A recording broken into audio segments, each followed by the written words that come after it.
ओम शांति। भगवत गीता श्लोक क्लास में आज बेसिक कोर्स है जिसमें हम समझ रहे हैं भगवान सर्वव्यापी नहीं है। इस संबंधित काफी सारे प्रूफ हमने समझे हैं किस तरह से भगवान सर्वव्यापी की मान्यता गलत रीति से फैली हुई है और दुनिया में ऐसे बहुत से प्रूफ मिलते हैं जिससे ये बात स्पष्ट है कि भगवान सर्वव्यापी नहीं हो सकते हैं, क्योंकि यदि सर्वव्यापी होते तो आज की दुनिया में, आज के समाज के वातावरण में उसका प्रभाव जरूर दिखाई देता। सभी में गुण दिखते, भगवान की शक्तियां दिखती और कोई भी दुखी नहीं होता। इसके साथ बहुत सारे प्रमाण हमने समझे हैं, तो ये बात तो स्पष्ट है कि भगवान सर्वव्यापी नहीं है। तो गीता के आधार से भी ये बात और रामायण के आधार से भी ये बात स्पष्ट है, क्योंकि भगवत गीता में और रामायण में इस बात का उल्लेख आया है कि मैं अवतार लेता हूँ, धर्म की स्थापना के लिए मैं इस सृष्टि पर आता हूँ, मैं परम धाम का वासी हूँ। तो जब स्पष्ट प्रमाण मिल रहे हैं तो फिर भगवत गीता तो बहुत पुराना, सबसे पहला शास्त्र है।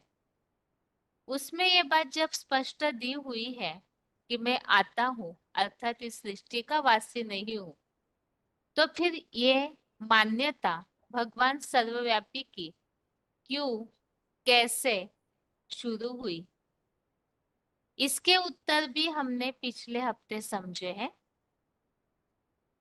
वास्तव में शुरू में भगवान को सर्वव्यापी नहीं माना जाता था, लेकिन द्वापर युग से,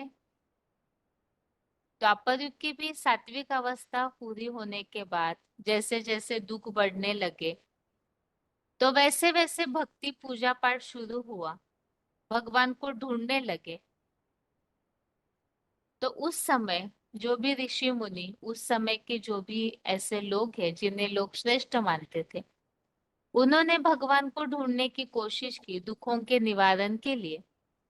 लेकिन जब भगवान नहीं मिले तो उन्होंने नेति नेति भगवान का अंत नहीं पाया जा सकता है ये बात बता दी। फिर भी संतुष्टता नहीं हुई, भगवान को तो खोजते रहे और नहीं मिलने पर आखिर उन्होंने ये बात फैलाई कि भगवान हम सब में है, कण कण में व्यापी है। और इस तरह से ये मान्यता शुरू हो गई। वास्तव में जैसे कि लोमड़ी को पेड़ में ऊंचाई पर टंगे हुए अंगूर नहीं मिलते हैं, तो फिर लोमड़ी ये समझ लेती है कि अंगूर खट्टे हैं।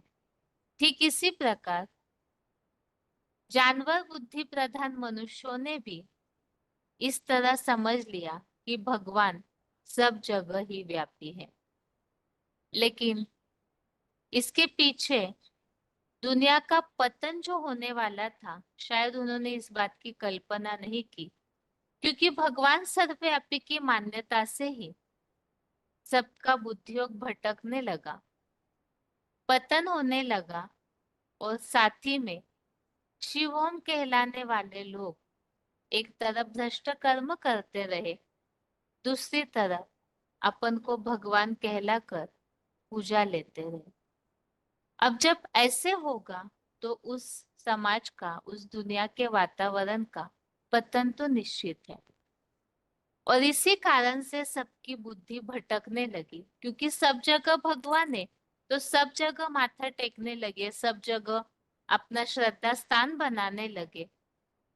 और इसी कारण नास्तिकता भी फैल गई। तो भगवान सर्वव्यापी की मान्यता तो हमने समझी कैसे शुरू हुई। वास्तव में शुरू में वेद की ऋचाओं में ये बात आई है कि हे भगवान, पहले हम आपको सर्वव्यापी नहीं मानते थे, लेकिन अब मानने लगे हैं। अर्थात बाद में ये सर्वव्यापी की मान्यता गलत फहमी शुरू हुई, जिससे समाज का पतन हुआ। अब इसके साथ साथ शास्त्र जो दुनिया के सुधार के लिए बनते गए, तो उनमें भी कहीं ना कहीं इस भूल का अंश समाया हुआ है। और वो कैसे, इसे हमने पिछले हफ्ते के क्लास में समझा था कि भगवत गीता की टीकाओं में वास्तव में भगवान उवाच गीता को कहा गया है, स्वयं भगवान ने गीता उवाच की है, कही है, लेकिन मनुष्यों ने धीरे धीरे उसका जो अनुवाद या टीकाएं की, अपने अनुसार उसका भावानुवाद किया, तो उसमें उन्होंने मिक्सचारिटी की, और यही से ही भगवान सर्वव्यापी की एक गलतफहमी भी शुरू हुई। और वो कौन सी है, इसे ही हमने पिछले हफ्ते समझा था, जो विभूति योग है, गीता का 10वां अध्याय। तो उसमें इस भूल की शुरुआत हुई है। पिछले हफ्ते हमें इससे समझा है, लेकिन आज के क्लास में संक्षेप में इसे रिवाइज करके आज की क्लास की बातों को समझेंगे, ताकि ये दोनों टॉपिक का आपसी कनेक्शन समझ में आएगा। और आप जब किसी और को समझाएंगे तो आपको भी सुविधा होगी। सर्वव्यापी की मान्यता की शुरुआत हुई है भगवत गीता में जो 10वां अध्याय है, विभूति योग, यहाँ से।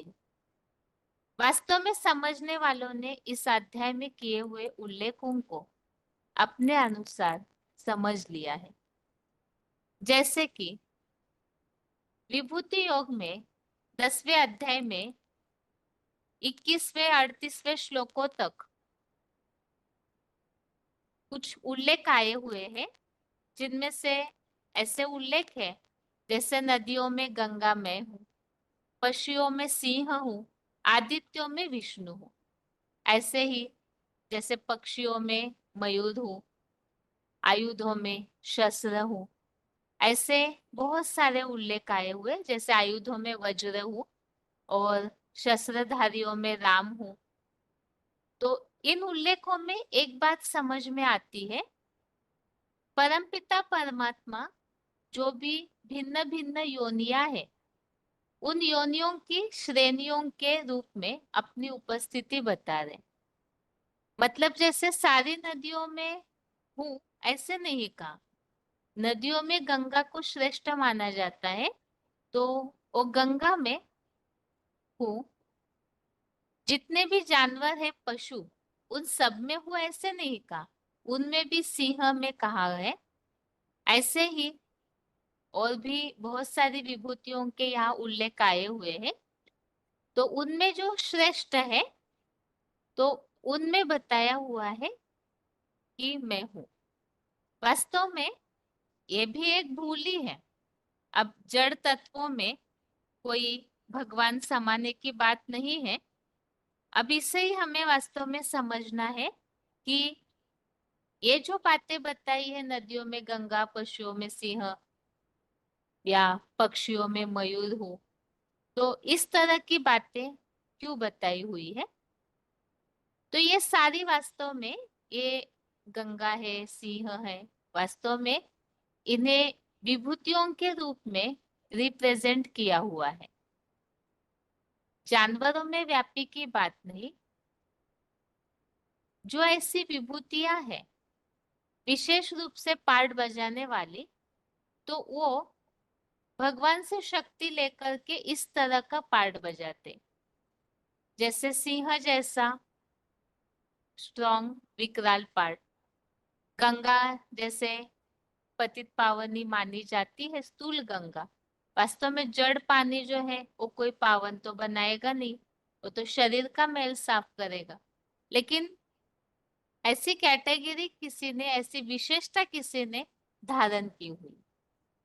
तो ये भूल कैसे हुई, पहले तो इसके लिए समझने के लिए हमें विभूतियां क्या है उसे समझना होगा।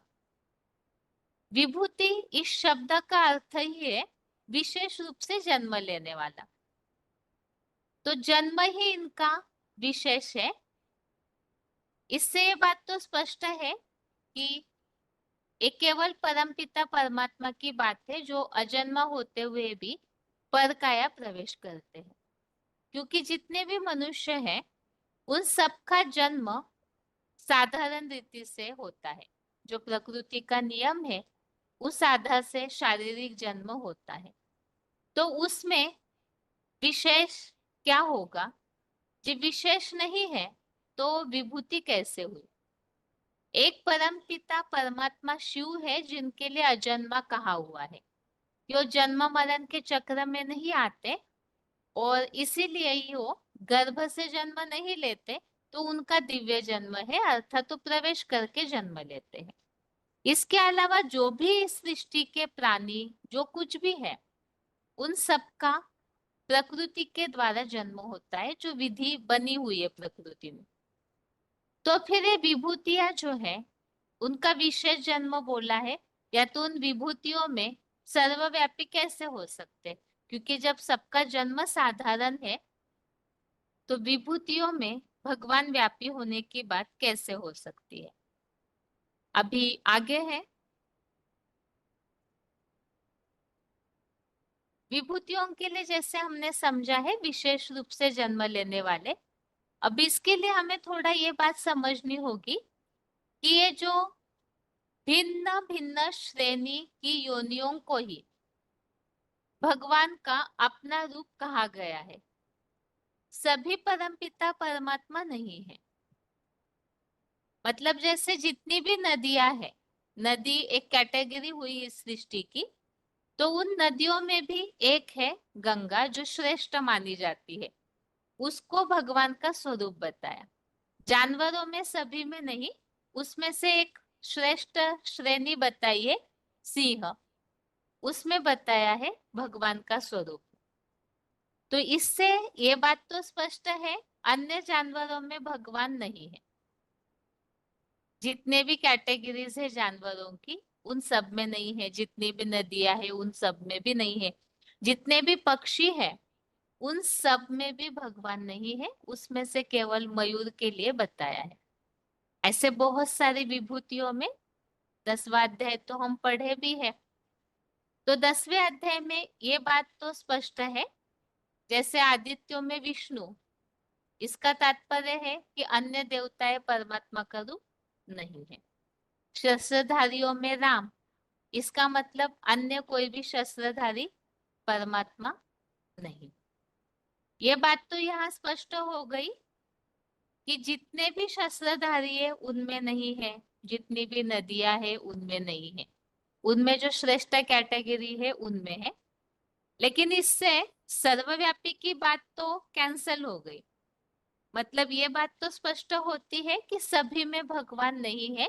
इस दुनिया में ये जो मान्यता है कण कण में भगवान, ये बात तो यहाँ स्पष्ट हो जाती है विभूति योग से कि सभी में भगवान नहीं है। लेकिन भगवान फिर भी अनेक व्यापी सिद्ध हो जा रहे उसमें, क्योंकि नदियों में जैसे गंगा में है, शस्त्रधारियों में राम में है, मयूर में है, सिंह में, तो अनेक व्यापी तो हो ही गई बात। लेकिन वास्तव में ये बात भी गलत है। तो आगे तो हमें मूल बात ये समझनी है कि विभूतियों में भगवान नहीं है।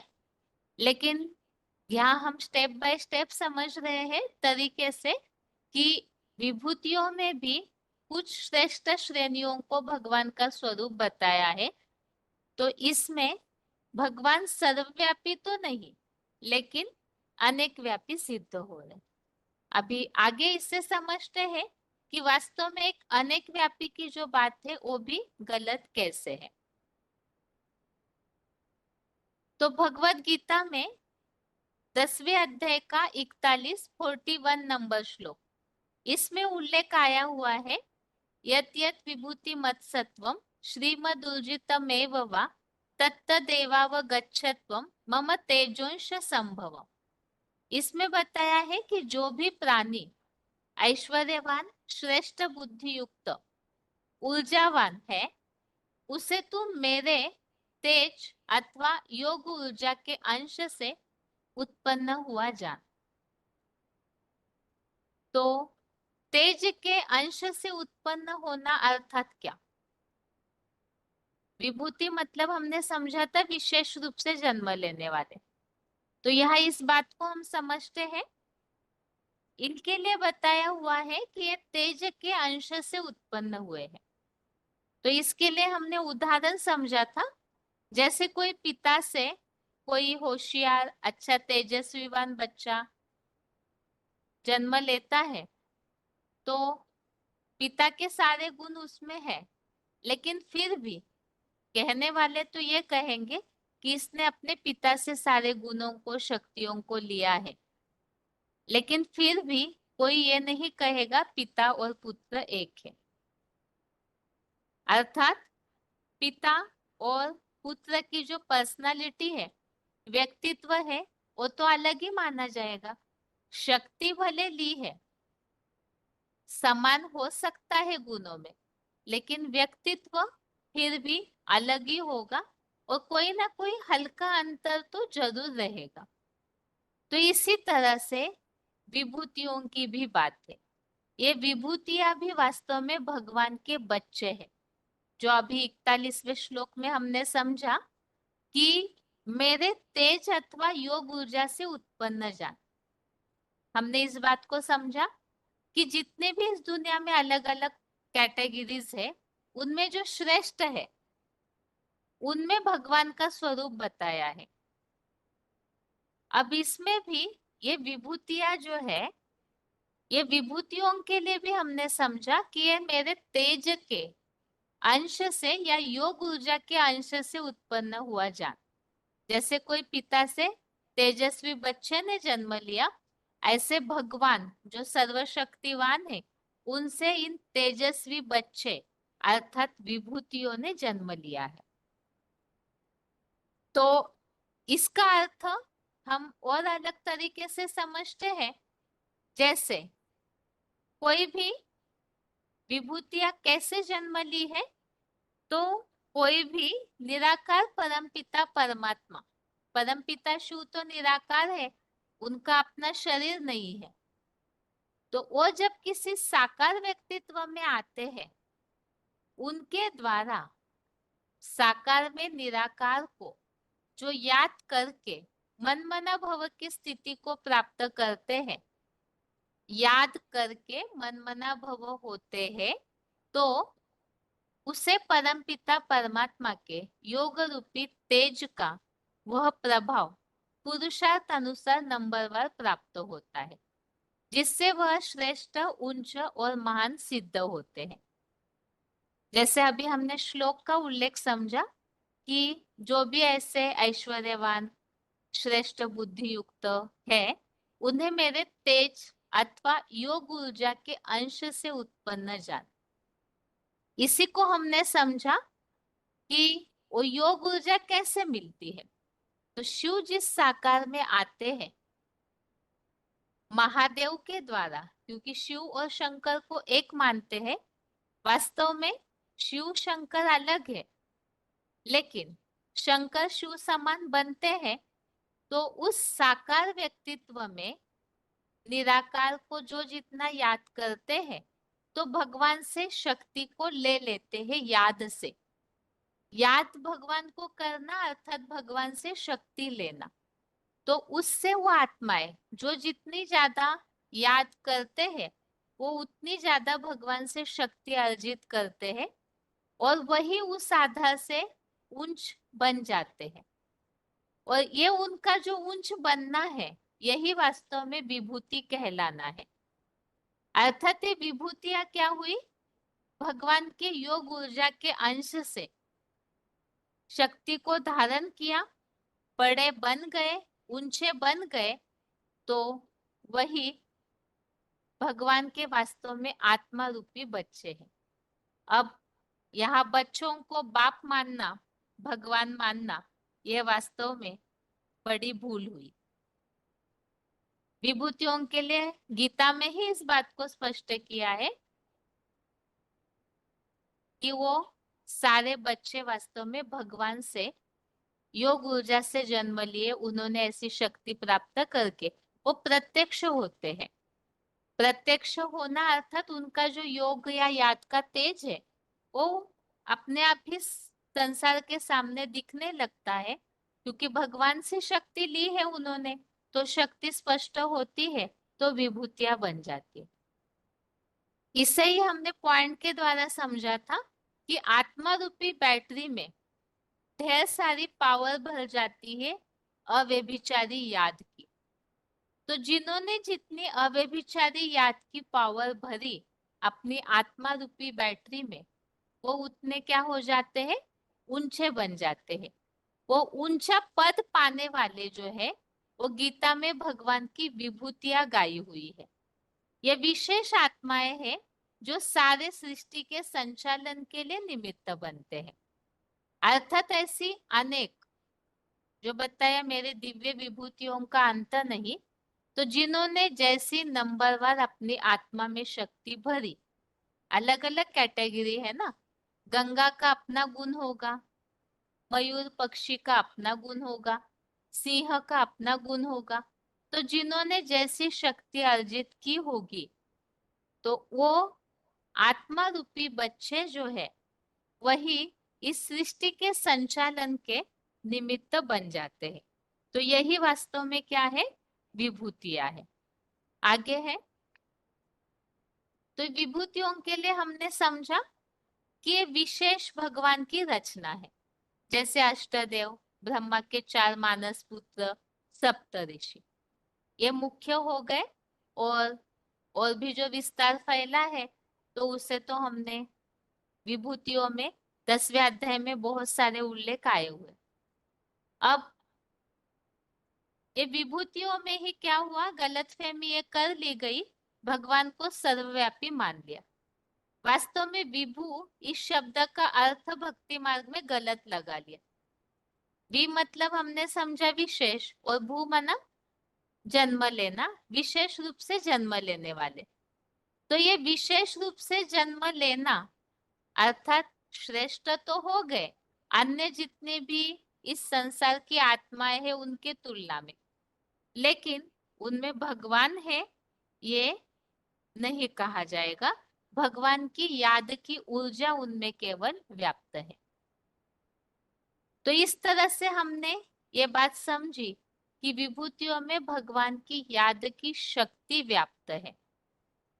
अभी जैसे यहाँ एक उदाहरण हमने समझा, कोई पिता से तेजस्वी बच्चा पैदा हुआ तो ये माना जाता है कि पिता से इस बच्चे ने पिता के गुण ले लिए हैं।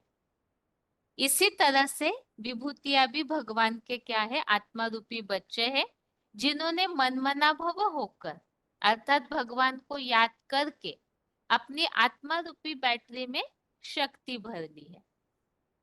इसी बात को हम और एक उदाहरण से समझते हैं। तो आज के क्लास का टॉपिक यहाँ से शुरू हो रहा है। एक और उदाहरण, विभूतियां किस तरह से भगवान से शक्ति लेती है। जैसे जड़ सूर्य सतत अपनी ऊर्जा को रोशनी एवं गर्मी के रूप में विश्व कल्याण हेतु देता रहता है। इस सौर ऊर्जा से हम बैटरी को उसकी क्षमता अनुसार चार्ज कर अपने कार्य में लगा सकते हैं। इस कारण यदि कोई बैटरी को ही सूर्य कहने लगे तो उसे क्या कहेंगे, अवश्य मूर्ख ही कहेंगे। तो विभूतियों को समझने में भी यही भूल हुई है। यह उदाहरण समझा हमने, सूरज की जो रोशनी या ताप है वो तो सारे संसार को समान रूप से मिलता है। अब उस सौर ऊर्जा से जो सूर्य से रोशनी मिलती है उससे बैटरी चार्ज की जाती है। अब बैटरीज में भी कैटेगरी होती है, कोई छोटी क्षमता वाली बैटरी, कोई बहुत ज्यादा क्षमता वाली बैटरी, वोल्ट के रूप में जो उसकी क्षमता गिनी जाती है। तो बैटरी की जितनी क्षमता उस अनुसार वो बैटरी सौर ऊर्जा को अपने अंदर खींच लेती है। अब बैटरी से फिर पावर सप्लाई होती है, लेकिन बैटरी से तो उसकी क्षमता अनुसार ही पावर मिलेगी। सूर्य से जो तेज मिलता है उतना तो बैटरी से नहीं मिलेगा, क्योंकि बैटरी ने तो अपनी क्षमता अनुसार अपने आप को चार्ज किया है सूर्य से शक्ति लेकर। तो इसी तरह से ये आत्मा रूपी बच्चे हैं बैटरी, और उन्होंने ज्ञान सूर्य भगवान से शक्ति अपने अनुसार, क्षमता अनुसार लेके अपनी आत्मा रूपी बैटरी को चार्ज किया। चार्ज करना मतलब याद से शक्ति भरना। तो सभी की अपने अपनी क्षमता है, सभी अपने अनुसार वे बेचारे याद कम ज्यादा करते हैं। अब जैसे बैटरी को सूर्य नहीं कह सकते, इसी तरह से विभूतियां भी आत्मा रूपी बैटरी है, और इन्होंने अपनी शक्ति अनुसार, क्षमता अनुसार सूर्य से शक्ति लेकर अपनी आत्मा रूपी बैटरी को चार्ज किया। अब कई आत्मा रूपी बैटरीज यथासंभव जितना हो सके योग शक्ति चतुर्युगी के अंत में साकार में आए निराकार परम पिता परमात्मा रूपी चैतन्य ज्ञान शक्ति सूर्य से मन मना भव होकर अपने भीतर भी नंबरवार पुरुषार्थ अनुसार भर लेती है। यहाँ हम जो भी आत्मा रूपी बच्चे हैं इन्हें ही बैटरीज कहा है। तो अपने अपनी शक्ति अनुसार, सभी तो एक जैसे याद नहीं कर पाते हैं वे बिचारी, या सभी एक जैसे निरंतर याद भी नहीं कर पाते हैं। तो कोई ज्यादा कोई कम याद करते हैं, उतनी ही शक्ति अपने में भर लेते हैं। तो इसे ही बताया कि चैतन्य ज्ञान सूर्य है शिव बाबा, अर्थात परम पिता शिव जिस साकार तन में आते हैं उस साकार में निराकार को याद करके सभी अपनी शक्ति अनुसार, क्षमता अनुसार अपनी आत्मा रूपी बैटरी को चार्ज करते हैं। अभी आगे है।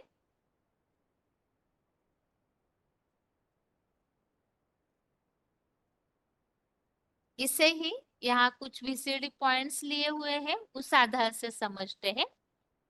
वीसीडी नंबर है 560 560। जैसे मोटर होती है उसमें से बैटरी निकाल दी जाए तो मोटर चलना बंद हो जाती है। ऐसे ही ये शरीर रूपी मोटर है जिसमें आत्मा रूपी बैटरी है। वो आत्मा रूपी बैटरी अविनाशी है, अनादि है, सिर्फ उसकी शक्ति कम होती है। जब उसकी पावर उजियानी हो जाती है अर्थात रोशनी कम हो जाती है तो परम पिता परमात्मा शिव रूपी बैटरी को आकर के चार्ज करता है, और एक बैटरी को चार्ज नहीं करता है, नंबरवार मनुष्य मात्र की सबकी बैटरी चार्ज करके जाता है। चार्ज कैसे होती है? याद की स्मृति रूपी डोरी लगाने से आत्मा चार्ज होती है। यहाँ आत्माओं को बैटरी से तुलना की हुई है, और ये आत्मा रूपी बैटरी कैसे चार्ज होती है उसे समझाया है। जैसे मोटर में से बैटरी निकाली जाए तो मोटर चलना बंद, ऐसे ये शरीर रूपी भी गाड़ी है, मोटर है, इसमें आत्मा रूपी बैटरी है। अब ये आत्मा रूपी बैटरी जो है वो वास्तव में अविनाशी है, अनादि है, लेकिन इसमें जो पावर है आत्मा की बैटरी की वो कम या ज्यादा होती है। जन्म लेते लेते आत्मा की बैटरी की पावर उजियानी होती है, माना शक्ति कम होती है, आत्मा की रोशनी कम हो जाती है। तो शिव संगम युग पर आते हैं और आकर के आत्मा रूपी बैटरी को चार्ज करते। तो चार्ज कैसे होती है आत्मा रूपी बैटरी? जो जितना भगवान से याद करेंगे, बुद्धि का कनेक्शन जोड़ेंगे, तो उतना ही आत्मा रूपी बैटरी चार्ज होगी। अब इस आधार से ये विभूतियां कैसे ऊंची बनती है, उसके लिए इस पॉइंट में बताया है। VCD number 283, VCD number 283। श्रेष्ठ आत्मा ऊंच ते ऊंच बाप को याद करने के कारण ऊंच ते ऊंच बनती है। तो जो ऊंच ते ऊंच बनने वाली है, उसके ऊंच ते ऊंच बनने का कारण है उसकी याद। योग बल से विश्व की बादशाही मिल सकती है, तो योग बल से क्या नहीं हो सकता? माना वो सबसे बड़ी बैटरी है, जिस बैटरी में जनरेटर की सबसे जास्ती पावर समा जाती है। तो ज्यादा बड़ी बैटरी होगी तो ज्यादा लंबे समय तक चलेगी, छोटी बैटरी होगी तो थोड़े समय तक चलेगी। ये भी आत्मा रूपी बैटरीज है, जो सृष्टि रूपी रंगमंच पर 5000 साल पूरा पार्ट बजाती है। कोई नंबरवार कम पार्ट बजाती है। जो पार्ट बजाने की पावर है, उसका मूल क्या है? मूल है ईश्वरीय याद। तो ये जो ईश्वरीय याद है, इस आधार से ही नंबरवार आत्माएं जो है, उनमें शक्ति ऊपर नीचे भरते हैं। तो इसी के लिए ही हमने समझा ये विभूतियां जो है आत्मा रूपी बैटरीज है, जिन्होंने यहाँ संगम युग पर, क्योंकि जन्म मरण के चक्र में आते आते आत्मा रूपी बैटरीज की शक्ति कम हो जाती है कलयुग अंत में आकर। विभूतियां जो है ये विशेष आत्माएं, इनके द्वारा सारा सृष्टिगत कार्य चलता है, जिसे 10वें अध्याय में उल्लेख हमने समझा है। जो भगवान ने ये बात, अर्जुन ने ये बात भगवान से बोली कि स्वर्ग नरक को फैलाकर आप अव्यक्त धाम में बैठ जाते हैं।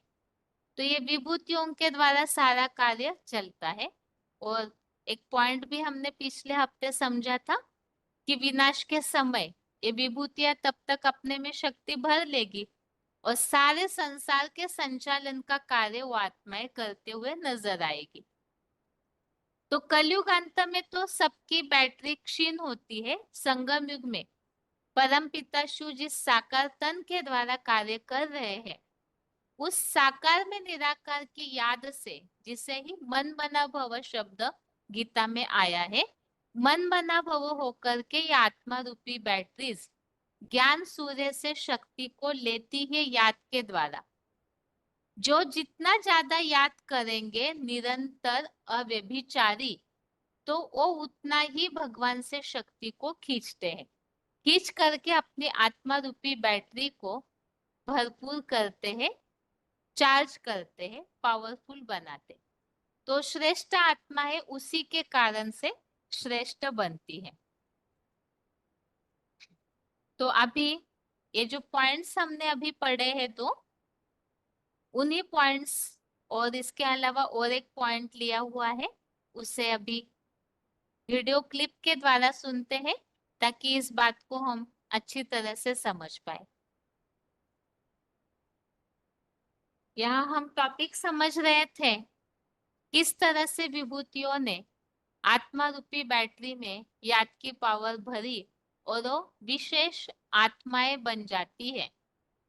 वार्तालाप नंबर है 1748, डिस्कशन नंबर 1748, 24 मिनट 24 मिनट्स के बाद से लिया हुआ पॉइंट। तो निराकार है, उसमें वो शक्ति भरी हुई है। जो अनेक प्रकार की विभूतियां बताई, उन विभूतियों में जो शक्ति भरी हुई है वो निराकार की ही भरी हुई है। शिव क्या है? शिव ज्ञान और योग का अपार भंडार है।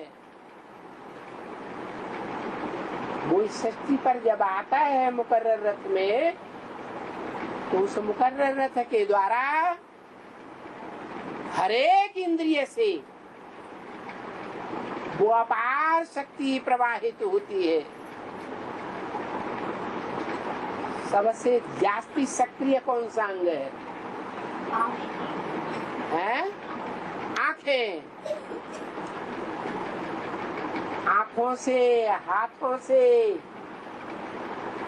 वो प्रवाह सबसे जास्ती होता है।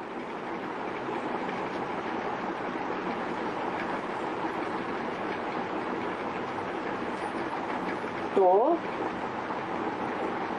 हर आत्मा एक प्रकार का पात्र है। कोई मन बुद्धि रूपी पात्र छोटा, कोई बड़ा, कोई मीडियम, नंबरवार पात्र है। जो 500-700 करोड़ मनुष्य आत्माएं हैं वो क्या है? पात्र है। बर्तन, छोटा बर्तन, बड़ा बर्तन। जो जैसा बर्तन संगम युग में वो उतना ही ज्ञान योग की पावर अपने में भर लेता है। अगला पॉइंट है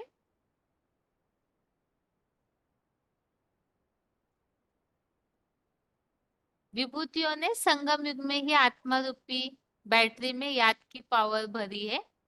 बीसीडी नंबर 283 21 मिनट के बाद से लिया हुआ पॉइंट है। BCD number 283 21 minutes. वो श्रेष्ठ आत्मा ऊंचते ऊंच बाप को याद करने के कारण ऊंचते ऊंच बनती है। तो जो ऊंचते ऊंच बनने वाली है, उसके ऊंचते ऊंच बनने का कारण है उसकी याद। योग बल से विश्व की बादशाही मिल सकती है, तो योग बल से क्या नहीं हो सकता? माना वो सबसे बड़ी बैटरी है, जिस बैटरी में जनरेटर की सबसे जास्ती पावर समा जाती है। तो ज्यादा बड़ी बैटरी होगी तो ज्यादा लंबे समय तक चलेगी। छोटी बैटरी होगी तो थोड़े समय तक चलेगी। ये भी आत्मा रूपी बैटरीज हैं, जो सत्य रूपी रंगमंच पर कोई 5000 साल पूरा पार्ट बजाती है, कोई नंबरवार कम पार्ट बजाती है। जो पार्ट बजाने की पावर है उसका मूल क्या है? ईश्वरीय याद। ईश्वरीय याद जो है वही तो मूल पावर है। आगे है तो यह हमने समझा ईश्वरीय याद के द्वारा मन मना भव होकर विभूतियों ने अर्थात इन आत्मा रूपी बच्चों ने अपने अंदर शक्ति भरी है। अब जो अधिकाधिक योग शक्ति को भर पाती है उन्हें विभूति कहा है। मतलब संगम युग में जो जो नंबरवार पहचानते जाते हैं,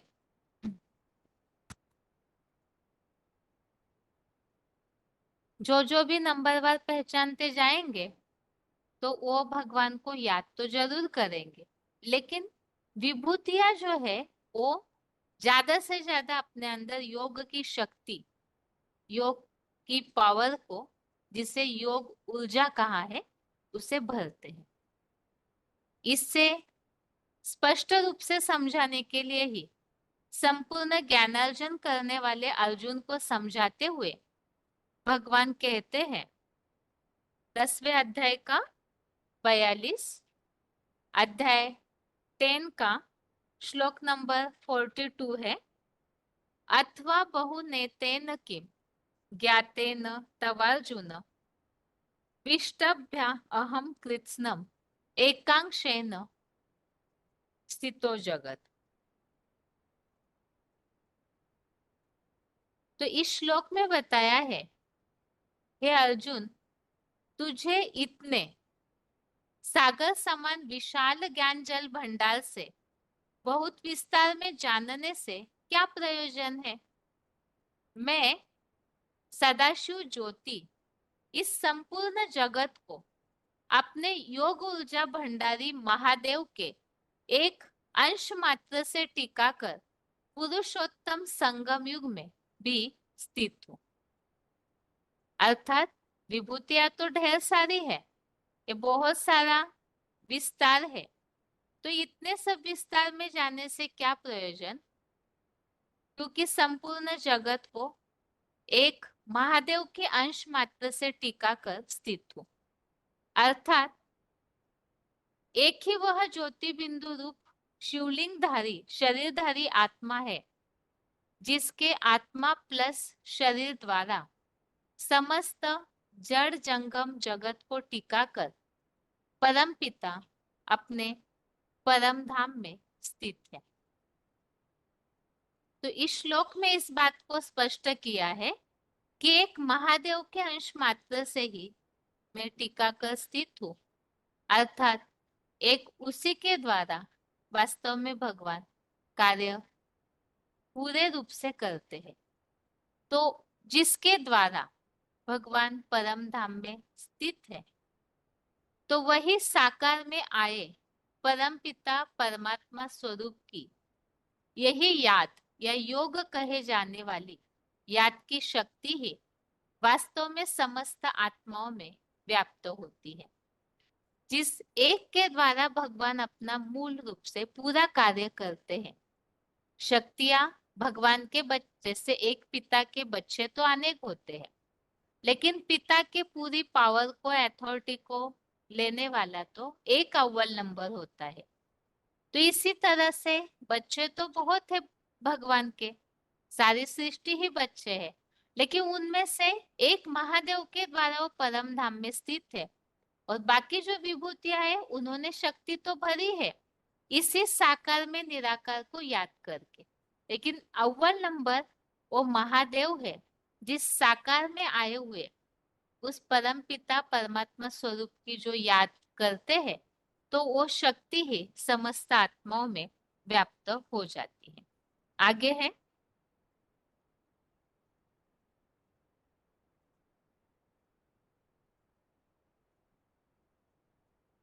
अब सभी के अंदर समस्त जड़ जंगम जगत में उस परम पिता परमात्मा के साकार स्वरूप की याद नंबरवार समाई हुई होती है।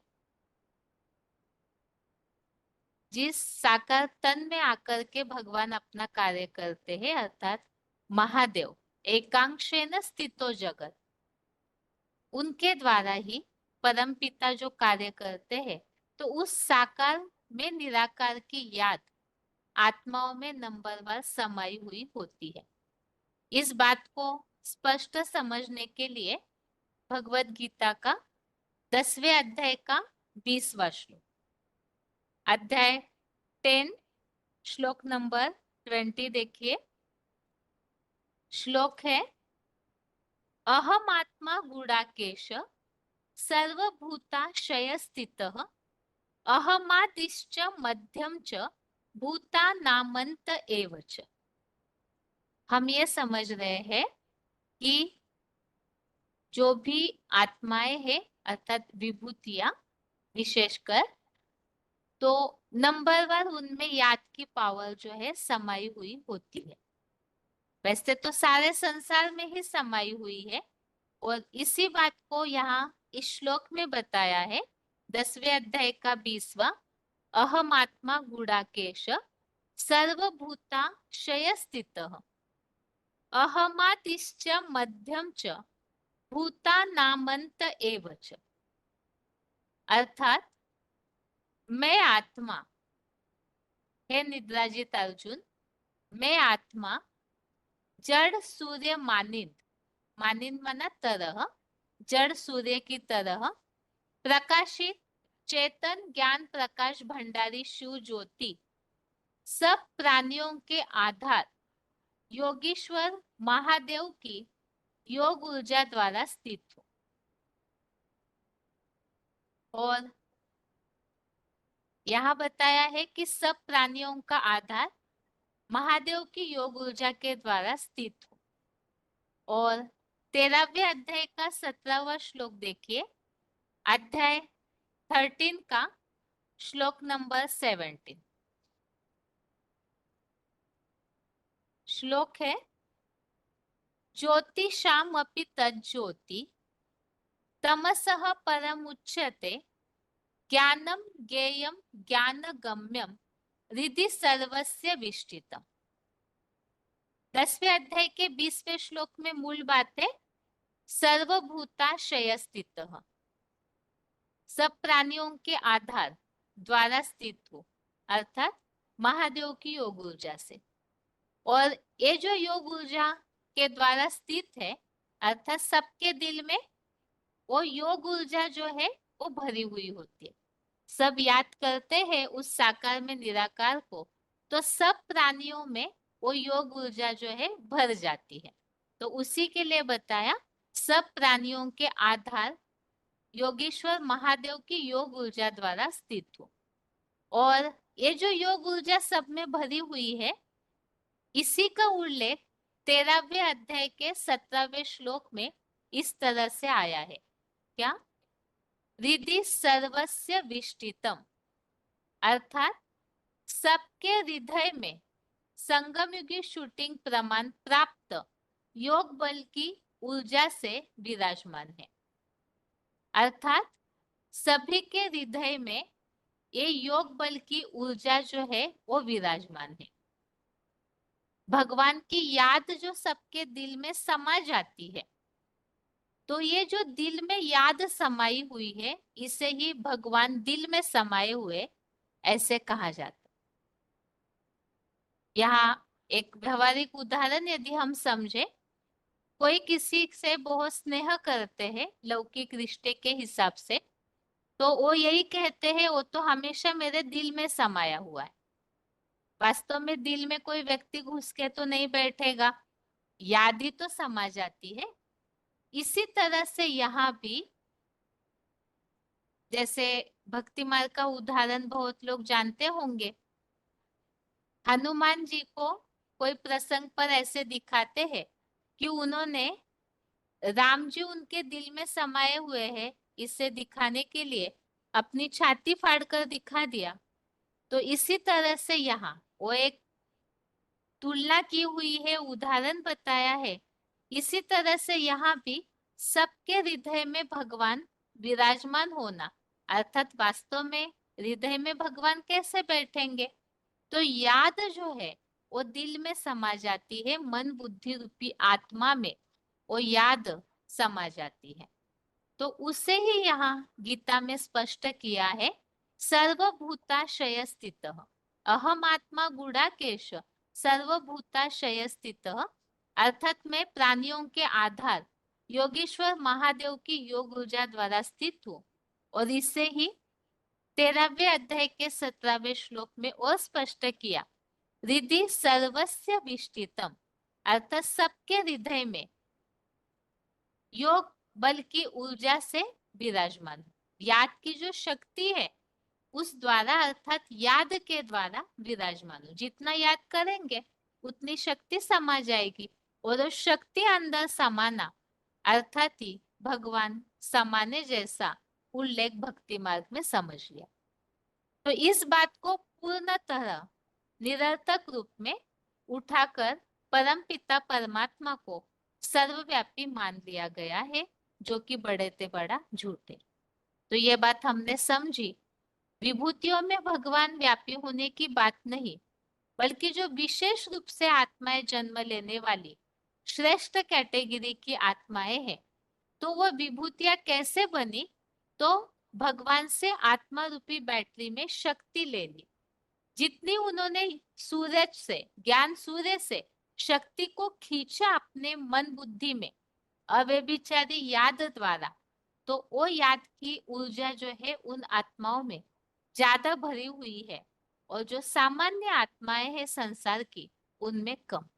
तो इसे ही गलत फहमी से जो रिधि सर्वस्य विष्टितम, इसका अर्थ ऐसे लिया कि भगवान सबके हृदय में विराजमान है।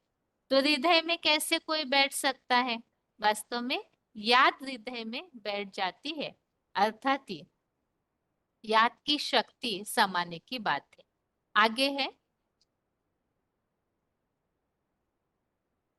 इसी के लिए ही सबके दिल में भगवान है, उसी संबंधित points BCD number 741, BCD number 741 गाते रहते हैं कि परमात्मा सर्वव्यापी है। क्या गीत गाते हैं?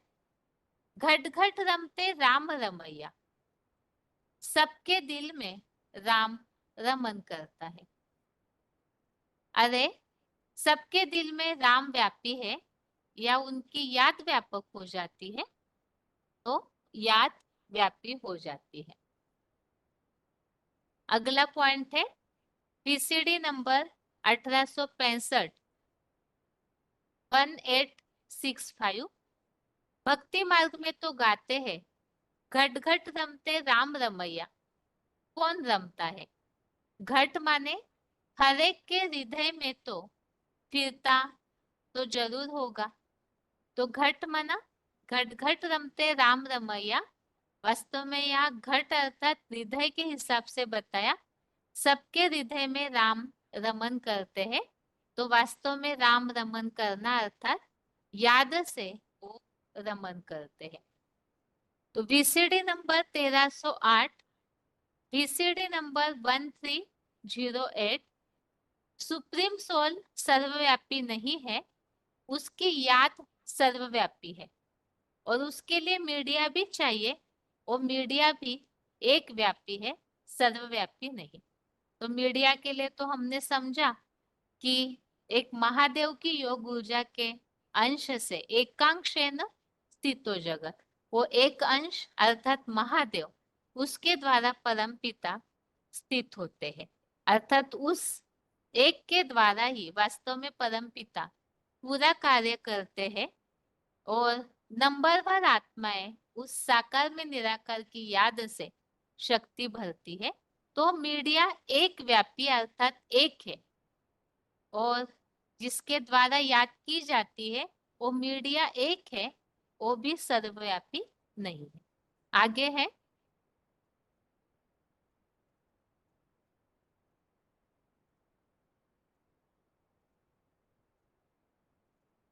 तो आत्मा रूपी बैटरीज ने जिस तरह से भगवान की याद व्यापी हो जाती है, अर्थात सबके हृदय में वो भगवान की याद कैसे समा जाती है, उसके लिए ही यहाँ वार्तालाप नंबर है 1297, डिस्कशन नंबर 1297।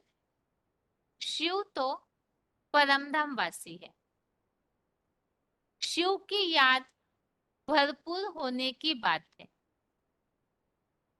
कोई बैटरी बड़ी है, आत्मा रूपी बैटरी, और कोई बैटरी छोटी है, नंबरवार बैटरीज है। कोई बैटरी ऐसी है सारा कल्प काम में आती है, पावरफुल बन करके रहती है। ये अभी याद की बात है, जिसने जितना भरी है उतना पावरफुल बैटरी बन जाती है। बाकी ऐसे नहीं है कि भगवान शिव सर्वव्यापी है, नहीं, याद सर्वव्यापी है। या भगवान सर्वव्यापी है, याद सर्वव्यापी है। कोई में याद की कम पावर है, कोई में याद की जास्ती पावर है। तो आत्मा रूपी बैटरीज में दिल में याद समाना, अर्थात कोई ज्यादा याद करते, याद माना क्या, स्नेह, कोई भगवान से बहुत स्नेह करते तो उतना ज्यादा याद करके भगवान की शक्ति को खींचते, कोई कम तो उतना ही शक्ति को यथासंभव अपनी शक्ति अनुसार खींच पाते हैं। तो ये जो याद की शक्ति है ये सभी में व्याप्त हो जाती है, और इस याद के द्वारा ही इस संसार में वो आत्माएं वाइब्रेशंस फैलाते हैं। तो वो जो याद की शक्ति कही है, जिसे वाइब्रेशन कहा है, वो वाइब्रेशन जो है इस संसार में व्याप्त हो जाता है। इसके लिए ही पॉइंट है VCD नंबर 1057, VCD नंबर 1057। जैसे मनुष्यों में नंबरवार है, वैसे प्राणियों में भी नंबरवार है, पशु पक्षी भी सब नंबरवार है। उनमें से जो सात्विक आत्मा है वो पहले वाइब्रेशन को खींच लेती है, और पहले वाइब्रेशन को खींचने के कारण नई सृष्टि में पहले आवेंगे। तो बताया कि दुनिया वालों ने इसका अर्थ उल्टा निकाल लिया। क्या निकाल लिया? कि परमात्मा सर्वव्यापी है। परमात्मा सर्वव्यापी है या उसकी याद का वाइब्रेशन सर्वव्यापी हो जाता है। उसकी याद का वाइब्रेशन सर्वव्यापी हो जाता है। याद के वाइब्रेशन को शक्ति कह दो। हर आत्मा में वो जन्म जन्मांतर की शक्ति भर जाती है। इस पॉइंट को अगर गहराई से हम समझे, पहला पॉइंट जो हमने वार्तालाप 1297 का समझा, इसमें बताया है कि आत्मा रूपी बैटरी जो है, इनमें भगवान की कोई में कम कोई में ज्यादा पावर भर जाती है। और ये जो याद की पावर है, इसी से वास्तव में वाइब्रेशन फैलते हैं। अब वाइब्रेशंस, वो तरंगे जो है वो सारे संसार में फैल जाती है। तो ये तरंगे वाइब्रेशंस की शक्ति जो आत्माओं ने अपने अंदर भरी, कम या ज्यादा, उतना ही इस दुनिया में वो वाइब्रेशन फैलाते हैं। तो इस संसार का कण कण उस वाइब्रेशन से भर जाता है। तो इसी बात को लोगों ने कह दिया कि भगवान सब जगह व्यापी है। वास्तव में भगवान सब जगह व्यापी नहीं, बल्कि भगवान की शक्ति, वाइब्रेशन की शक्ति सब जगह व्यापी हो जाती है।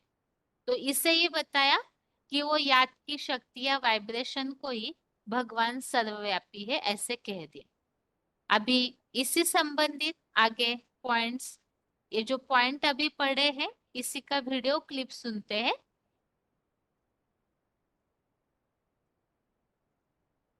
अंत में सबकी बुद्धि में याद व्यापक हो जाती है, इसे ही भगवान सर्वव्यापी कह दिया है।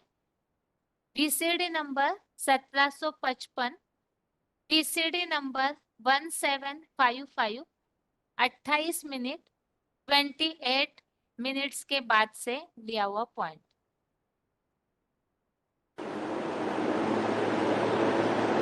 भक्ति मार्ग में सर्वव्यापी मानते हैं ना, तो कहाँ की यादगार है? हैं? भक्ति मार्ग में जो भी गायन पूजन यादगार होते हैं, यादगार कहाँ की है? संगम युग की। तो संगम युग में ऐसा कौन सा समय होता है जो भक्ति मार्ग में सर्वव्यापी की बात चल रही है? बाप कहते हैं मैं तो सर्वव्यापी नहीं हूं। मैं कहाँ व्यापी हूं? कहाँ का वासी हूं? मैं तो परम धाम का वासी हूं। परंतु मैं ये बात सुना सकता हूं कि सर्वव्यापी कैसे था। जिस तन में प्रवेश करता हूं, उस शरीरधारी को अंत समय में जब सारी दुनिया का विनाश होता है तो सब याद करते हैं।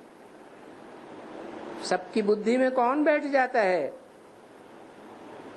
निराकार बैठता है, बिंदु बैठता है, या बिंदु जिसमें प्रवेश करता है वो बैठ जाता है?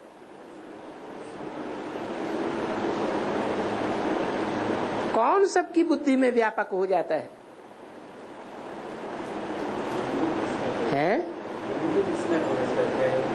बिंदु परम पिता शिव जिसमें प्रवेश करते हैं वो सारी दुनिया की बुद्धि में व्यापक हो जाता है। अगला पॉइंट है, आत्मा रूपी बैटरीज ने याद की शक्ति नंबरवार भरती है। वार्तालाप नंबर 1297 1297 डिस्कशन नंबर है 33 मिनट 33 मिनट्स। शिव तो परमधाम वासी है, शिव की याद भरपूर होने की बात है। कोई बैटरी बड़ी है आत्मा रूपी और कोई बैटरी छोटी है, नंबरवार बैटरीज है। कोई बैटरी ऐसी है सारा कल्प काम में आती है, पावरफुल बनकर के रहती है। ये अभी याद की बात है। जिसने जितना भरा है उतना पावरफुल बैटरी बन जाती है। बाकी ऐसे नहीं है कि भगवान शिव सर्वव्यापी है, नहीं, याद सर्वव्यापी है या भगवान सर्वव्यापी है? याद सर्वव्यापी है। कोई में याद की कम पावर है, कोई में याद की जास्ती पावर है।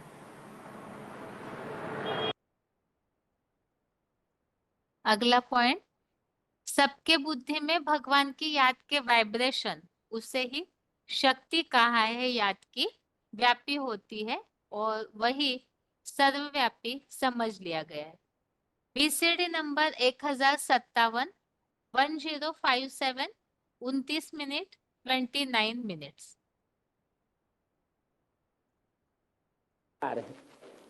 जैसे मनुष्यों में नंबरवार है वैसे ही और प्राणियों में भी नंबरवार है।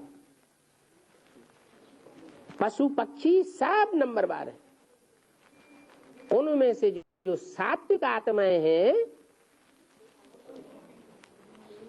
वो पहले वाइब्रेशन को खींच लेंगे और पहले वाइब्रेशन को खींचने के कारण नई सृष्टि में पहले आ जाएंगे। तो बताया कि दुनिया वालों ने इसका अर्थ उल्टा निकाल लिया। क्या निकाल लिया? कि परमात्मा सर्वव्यापी है।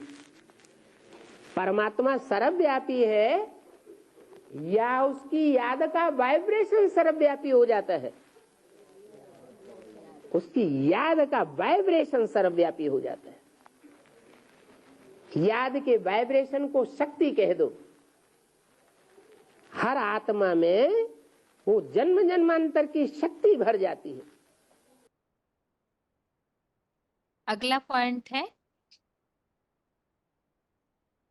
ये जो आत्माओं में सभी में शक्ति भर जाती है उसे सर्वव्यापी समझा है। इसी संबंधित और एक पॉइंट है, बीसीडी नंबर 1568 1568 42 मिनट 42 मिनट्स के बाद से लिया हुआ पॉइंट।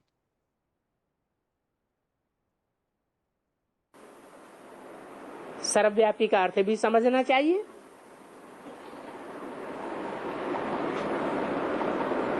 सब भक्त भगवान हैं तो फिर मिलेगा क्या?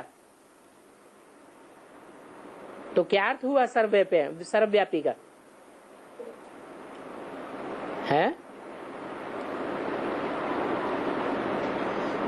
अरे भक्त भगवान हैं या भगवान को याद करने वाले हैं?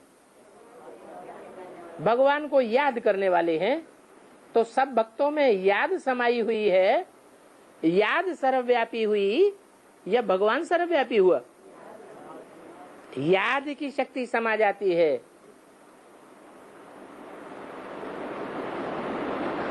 मनुष्य ही मुख्य प्राणी है और प्राणियों में बुद्धि नहीं होती, मन नहीं होता। वो उतनी अच्छी स्मृति भी नहीं कर सकते। तो वायुमंडल को बांधता कौन है?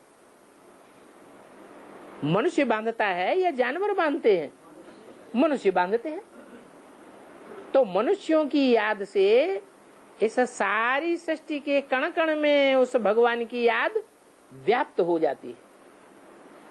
तो भगवान व्यापी है या भगवान की याद व्यापी होती है? भगवान की याद व्यापी हो जाती है। अगला पॉइंट है, ये जो सभी के अंदर भगवान की याद व्याप्त हो जाती है, इसे ही इस पॉइंट में बताया है, सबके अंदर भगवान चाबी भर देते हैं और वो चाबी 5,000 वर्ष तक चलते रहती है। जब वो कम हो जाती है चार्ज, तो भगवान आकर के फिर से संगम युग में उस शक्ति को चार्ज करते हैं। तो 5,000 वर्ष के बाद सबको ये याद की शक्ति एक ही बार मिलती है। वार्तालाप नंबर 985, 985, डिस्कशन नंबर 1 घंटा के बाद से लिया हुआ पॉइंट है। सबको ये प्रश्न मन में रहता है लोगों को, आखिर ये याद की शक्ति सब में व्यापी है, तो कब भरती है ये आत्मा शक्ति अपने अंदर? ये विभूतियां बनती कब है, कैसे? तो संगम युग में ही भगवान आकर के जब प्रैक्टिकल कार्य करते हैं साकार में निराकार का, तो उस समय सभी अपने में वो शक्ति भरते हैं।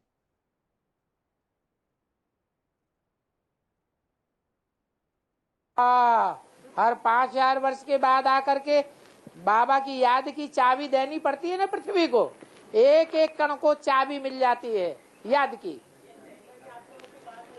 चैतन्य आत्मा हो चाहे जड़ चीज हो, जड़ का, जड़ सृष्टि का एक एक कण उसकी याद से भर जाता है, तब 5,000 वर्ष कार्य करता है।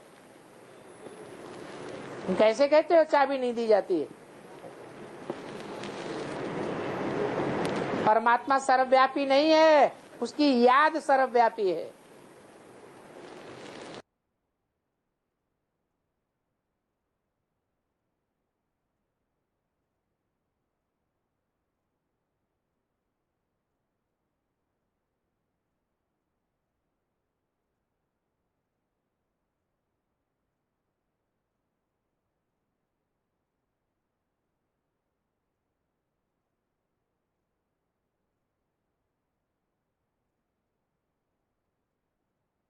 तो इन सारे पॉइंट्स के द्वारा हमने इस बात को समझा है किस तरह से सर्वव्यापी की मान्यता शुरू हुई। विभूति योग जो कि भगवत गीता में उल्लेखित अध्याय है, इसमें गीता के टीकाओं में जो अपने तरीके से अर्थ निकाल लिया, उस कारण से ये बात सर्वव्यापी की गलतफहमी के रूप में फैल गई, जिसे हमने प्रूफ के साथ अभी समझा। वास्तव में विभूतियों में भगवान व्यापी नहीं है, बल्कि भगवान की याद व्यापी है। तो इसी समझने के लिए ही हमने आज समझा रिवीजन के टॉपिक के साथ, विभूतियां मतलब विशेष रूप से जन्म लेने वाली आत्माएं। तो विशेष रूप से जन्म लेने वाली आत्माएं, जिसे गीता में इस 10वें अध्याय में श्रेष्ठ श्रेणियों के रूप में बताया हुआ है। तो वास्तव में यहाँ तो अलग अलग कैटेगरी, जैसे कोई तत्व, जानवर, पशु, पक्षी, इनमें भी बता दिया। वास्तव में कोई जानवरों में होने की बात नहीं, लेकिन ये विभूतियां जो है इस तरह से अपने गुणों को धारण करती है, उनकी बात यहाँ बताई हुई है। तो यहाँ पर इन सब में विभूतियों में भगवान व्यापी नहीं है। इसे हमने समझा कि भगवान सर्वव्यापी की मान्यता तो विभूति योग से पूरी तरह से स्पष्ट होती है, ये मान्यता गलत है। क्योंकि नदियों में गंगा है मतलब सब नदियों में भगवान नहीं है, सिर्फ गंगा के लिए बताया, विष्णु के लिए बताया। तो इससे ये बात तो है कि सर्वव्यापी तो नहीं, लेकिन अनेक व्यापी है। वास्तव में अनेक व्यापी की बात भी गलत है। कैसे? तो इसे भी हमने समझा, वास्तव में विभूतियां जो है उनमें कोई भगवान प्रवेश है ये बात नहीं, बल्कि ये भगवान के योग ऊर्जा के अंश से उत्पन्न हुई आत्माएं है। और वो योग ऊर्जा जो है वो शक्ति उन्होंने कब भरी, तो उसके लिए ही हमने एक उदाहरण के साथ समझा। जैसे कोई पिता से तेजस्वी बच्चा जन्म लेता है, तो यही कहा जाएगा पिता से उस बच्चे ने शक्ति ले ली। इसी तरह से विभूतियां भी 10वें अध्याय के 41वें श्लोक के अनुसार भगवान के तेज के योग ऊर्जा के अंश से उत्पन्न हुए आत्मा रूपी बच्चे हैं। जिस याद की शक्ति के आधार से उन्होंने जितनी शक्ति ली अपने अंदर, उस आधार से वो महान या बड़े ऊंचे बन जाते हैं। तो यही उनका विभूतियों का विशेष जन्म है। याद की शक्ति के द्वारा वो अपने को महान बनाते हैं और संसार के सामने वो आत्माएं विशेष रूप से जन्म लेते। तो ये जो आत्मा रूपी बच्चे हैं, वास्तव में इन्हें भगवान समझना, ये तो सबसे बड़ी भूल है ही है। इसी बात को हमने समझा, जैसे पिता के तेजस्वीवान बच्चे विभूतियां है, इसी तरह से हमने समझा ये आत्मा रूपी बैटरीज है, जिन्होंने भगवान से अपने अनुसार शक्ति भर ली। अब बैटरी को सूर्य नहीं कहेंगे, जैसे बच्चे को पिता नहीं कहेंगे, ऐसे आत्मा रूपी बैटरी, आत्मा रूपी बच्चों को भगवान नहीं कह सकते हैं। और विभूतियां है, विशेष आत्माएं हैं, जिनके द्वारा भगवान इस सृष्टिगत कार्य चलाते हैं। क्योंकि भगवान इस सृष्टि पर तो 5000 साल नहीं रहते, तो इन विभूतियों के द्वारा वो कार्य करवाया जाता है। और उसमें भी हमने समझा कि किस तरह से कार्य करवाया जाता है। तो जिन्होंने जैसी शक्ति भरी, कैसे शक्ति भरी, तो जिसके लिए बताया है 10वें अध्याय के 42वें श्लोक में, एकांशेन स्थितो जगत, मैं तो एक अंश से टिका कर स्थित हूँ, अर्थात परमपिता शिव महादेव के द्वारा ही इस समस्त जड़ जंगम जगत को टिका करके स्थित है।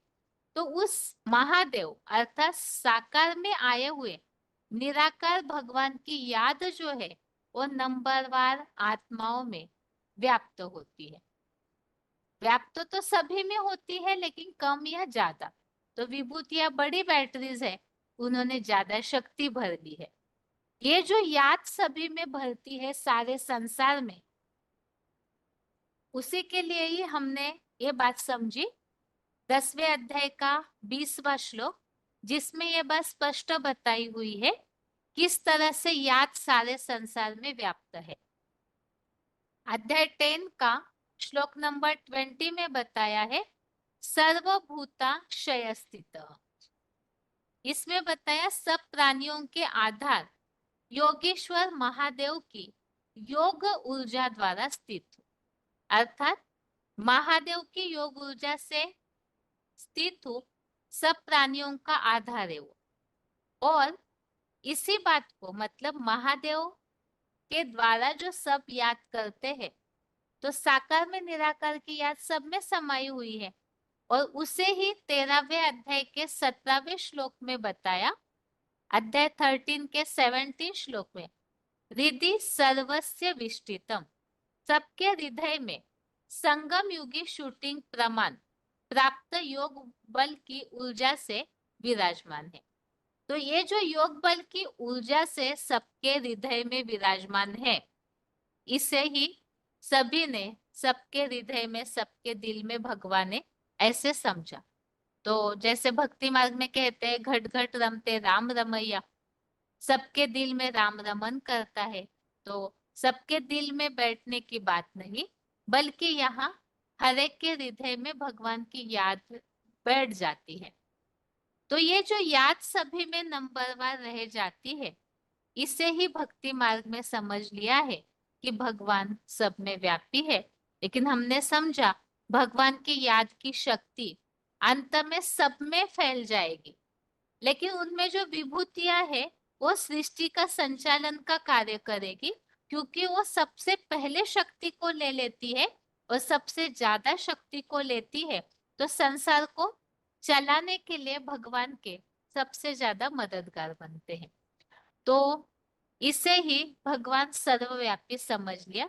वास्तव में सबके दिल में भगवान है, सबके हृदय में भगवान है, अर्थात सबके हृदय में भगवान की याद समाई हुई है। इससे हमने एक व्यवहारिक उदाहरण से समझा। जैसे कोई कहते हो तो हमेशा मेरे दिल में रहते हैं, तो व्यक्ति कोई दिल में घुसने की, हृदय में घुसने की बात नहीं है कि कोई बैठ जाए अंदर जाके, बल्कि यहाँ याद समाने की बात है। तो यहाँ तो भगवान है, वो तो जितना जिन्होंने भगवान को स्नेह किया, अव्यभिचारी रूप से याद किया, तो वो उतने ही उनके दिल में बैठ जाते, और वो वाइब्रेशन जो याद की शक्ति है, वही वाइब्रेशंस के द्वारा संसार में नंबरवार फैलाने के निमित्त बनते हैं।